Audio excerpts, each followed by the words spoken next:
Hey guys, this is Steve and Megan, Empire Academy. This is your Empire Minute. So today what we're going to talk about is what do you do when an owner is going through the property management agreement and they want to make some changes. So again, we're going to have Megan explain this in a minute, but one thing I want to talk about a little bit is when an owner wants things changed, I think it's important to also understand what it is they want changed and why. Because sometimes they may have a preconceived notion, or maybe they had a bad experience before, and sometimes it's not that they want some verbiage or something changed, it's that they're interpreting it different. Now, we're not attorneys, we're not here to interpret the law or the contract, but our agreement was created by an attorney, so we want to make sure that we stick to this for a certain reason, and it was put in there for a certain reason.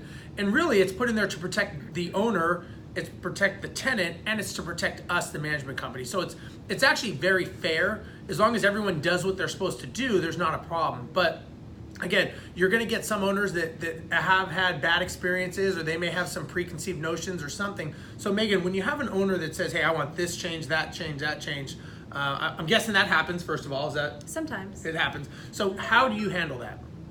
I hear them out. I let them mark up the agreement, send it to me, email it to me with their suggestions and their issues. I say, I'll surely take a look at it. I'll consult with my manager and the company attorney to see if there's anything we can do. So I let them go through that, email it to me, I take a look at it. Most of the time, it's a lot of issues. If an owner is going to combat one or two things, it'll turn into like 10 or 12 things. And let me ask you, is that a sign possibly that it could be an owner that could be a challenge? Yes. Are those red flags kind Yes. of? Okay. So that's something that Those could be are a red red flag. flags. Red flag. They are. You can put as much time and effort into it as you want to try and see if you can get them to agree to not change those things and maybe explain away some of the verbiage, or try to make them comfortable with the way that the agreement is written as is. Maybe it's one little thing that we can change. That's rare because the agreement pretty much has to say what it says.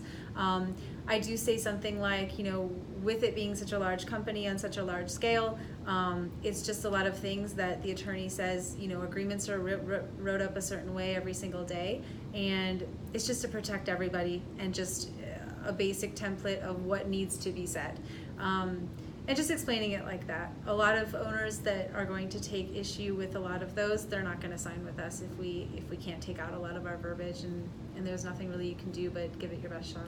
And something to think about, again, like Megan said, if you have an owner that's asking a bunch of things, you have to ask yourself, is this going to be a potential problem down the road that this is going to continue? Or it could be that maybe they have preconceived notions. So what I would recommend too is when you get down there and you're not able to change them, I would ask them, what is it specifically you don't like or want? Yeah. And let's get to the root of the problem. It's because it's not what it's saying. There's something in there that's bothering them that they want to discuss. So I would kind of get to the root of the problem and ask them, what are you not comfortable with? Like, what can we do to make you feel more comfortable? And maybe it's some addendum you can put in there or special provision.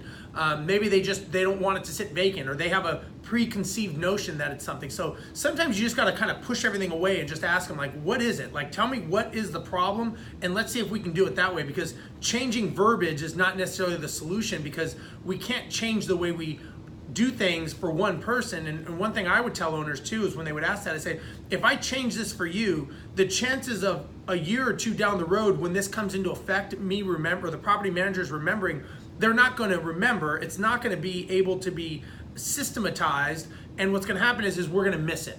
And then we are going to be in violation of the contract, knowing right now that we probably will not have a system in place to catch this, and now you're going to be upset with us thinking that we lied to you or misled you. And I'm letting you know right now, this is not something that's a scalable thing to systematize or remind us. If we could, we would love to, but I also want to make sure that we protect us as well. Our attorneys have gone through this. We do this all the time.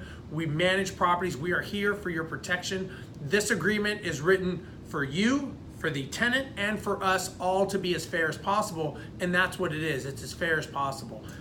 One line that I say to those owners also, I say, what can I do to help you trust the character of the company? Because a lot of the wording, it makes them nervous. It's legal verbiage. It is, and it makes them leery, or they don't understand, and they feel like we're trying to hide something or something like that. just be very open and say, what can I do to make you trust us? What are you mistrusting? How can I show you the character of the company is good and in your best interest? Yeah, and again, it goes back to letting them know that we're a relationship-based company. Mm-hmm. We are here to help them be successful.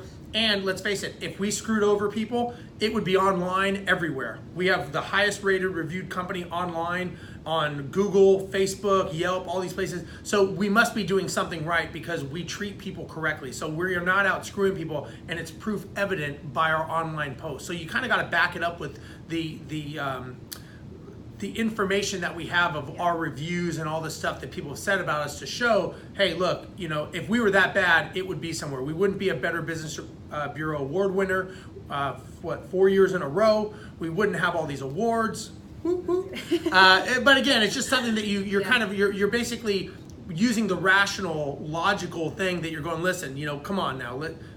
We know what we're doing. We do this all the time. You just, at some point, you're going to have to trust someone. Right. It makes sense to trust us because we have everything you like so far. At some point, you're going to have to trust someone. I think we're the ones you want to trust. So hopefully this helps. This is Megan and Steve with Empire Academy, and this is your Empire Minute. Bye-bye.